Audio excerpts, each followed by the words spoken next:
Tout a commencé un soir de novembre, dans un immeuble ordinaire du centre-ville. Un immeuble comme il en existe des milliers. Sauf que celui-ci cachait un secret que personne n'aurait dû découvrir. L'appartement 47 était occupé par un jeune homme nommé Léo Marvan, un étudiant discret, passionné d'informatique, qui passait la plupart de son temps derrière un écran. Personne ne lui connaissait vraiment d'amis. Personne ne lui connaissait de famille. Et pourtant, tout le monde se souvenait de lui. Parce que depuis 3 semaines, Léo avait disparu. Sans laisser la moindre trace. Au début, les voisins ne s'étaient pas inquiétés. Léo travaillait parfois la nuit, sortait peu, recevait rarement. Mais rapidement, certains éléments ont commencé à sembler étranges. Très étranges. La première chose, c'était la lumière. Chaque nuit, à la même heure, une lueur froide, bleutée, s'allumait derrière ses rideaux. Toujours à 3h12 du matin. Jamais avant. Jamais après. La deuxième chose, c'était le bruit. Un murmure irrégulier, comme une voix étouffée derrière une porte fermée. Certains voisins pensaient que c'était une radio.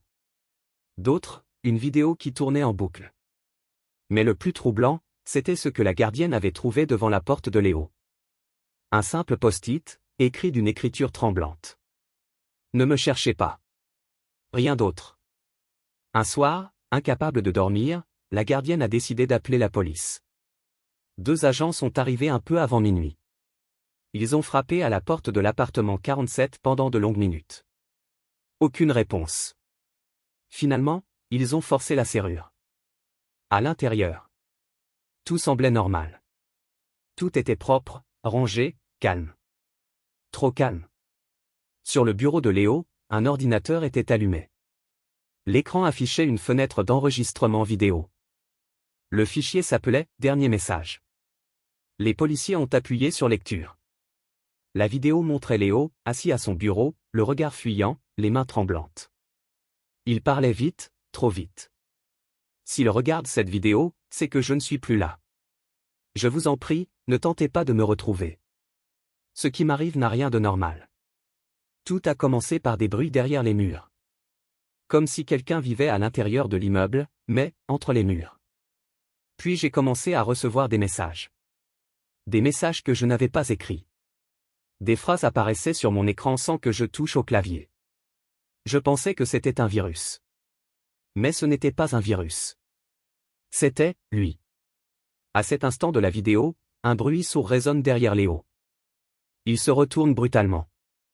Son visage devient livide. Il arrive. S'il vous plaît, partez. Ne restez pas là. La vidéo se termine dans un claquement sec, comme si la caméra avait été arrachée brutalement. Les policiers, inquiets, commencent à fouiller l'appartement. C'est en inspectant le placard mural qu'ils font une découverte terrifiante.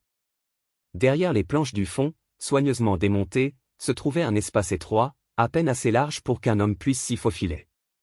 Un passage obscur, qui s'enfonçait dans la structure même de l'immeuble. Et au sol, dans la poussière, il y avait une empreinte de main.